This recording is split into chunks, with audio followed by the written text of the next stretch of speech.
Surely you know about Chinese, or the fact that it exists. I did. I mean, I think you'd be hard-pressed to find an English speaker who's never seen even a little bit of Chinese writing in their life. I knew about other foreign languages like French and German and stuff for the same reasons, but I think those languages at least made a little bit of sense to me.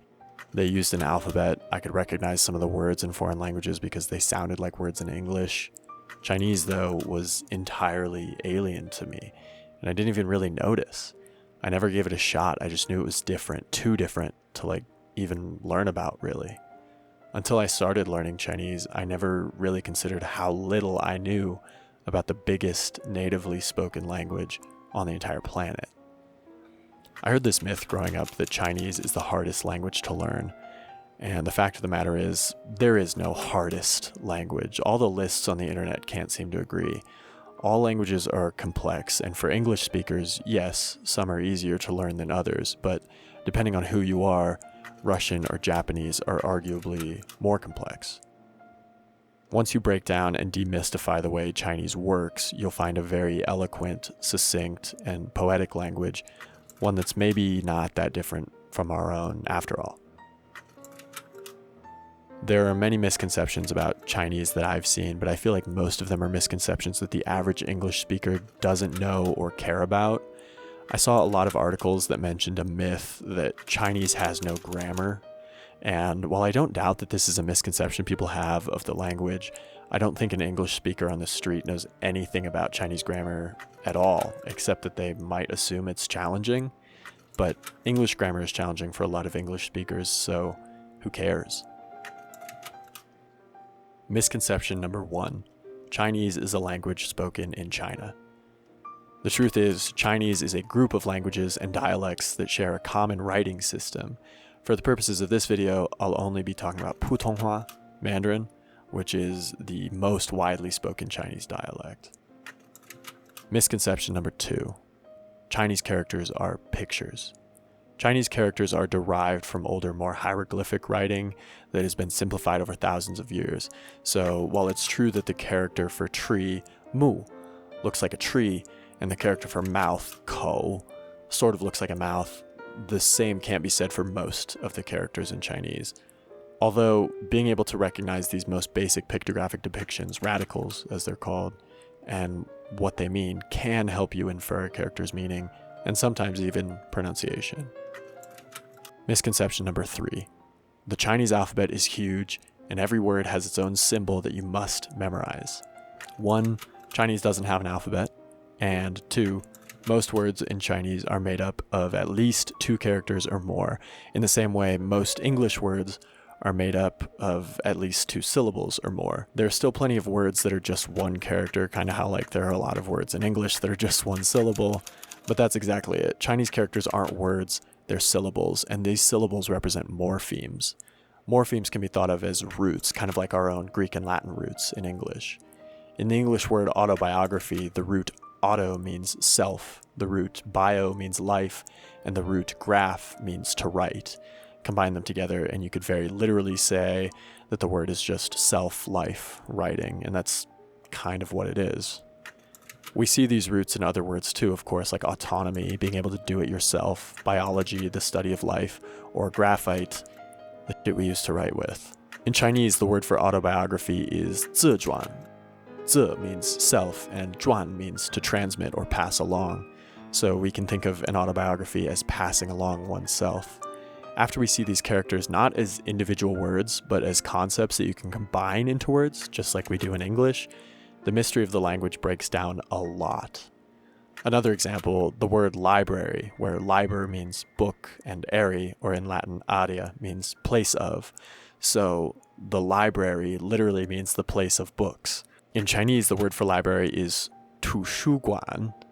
Tu means map, shu means book, and guan means place or place of.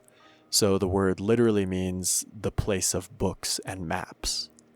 There's no mention of maps in our word library, but there is in the Chinese word for library, and I think that gives us an interesting insight into the history and culture surrounding the language and the place the language comes from. Okay, so we know what Chinese characters are, but How do we know that this is pronounced tu and this is pronounced shu? See, that's kind of the tricky part. There are very few cases in Chinese where you can just sound it out. There are a few cases where you'll see a common element or radical in many different characters that give you a hint at how to pronounce it. For example, ma means horse. In these characters, ma, ma, ma, ma, and ma, they all have that same horse radical. And if you know that this ma symbol is pronounced ma, you can sort of figure out that the rest of them are going to be pronounced ma as well. But this doesn't happen all the time, and it doesn't give you a great indication as to what they really mean either. For example, the character for mother, ma, is pronounced ma and has the horse radical. But what does she have to do with a horse? Nothing. It's just phonetic. The meaning comes from this radical, nu, which means woman. So a lot of Chinese is learning new words and memorizing those words and the characters that make up those words. But once you know enough characters, it becomes much easier to figure out what new words mean. So we know how words are formed, but what about sentences, books, poems, plays? That's where grammar comes into play.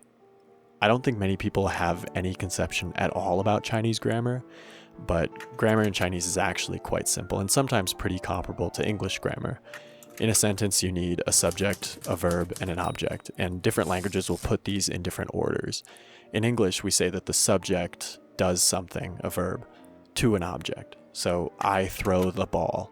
I am the subject, throw is the verb, and the ball is the object.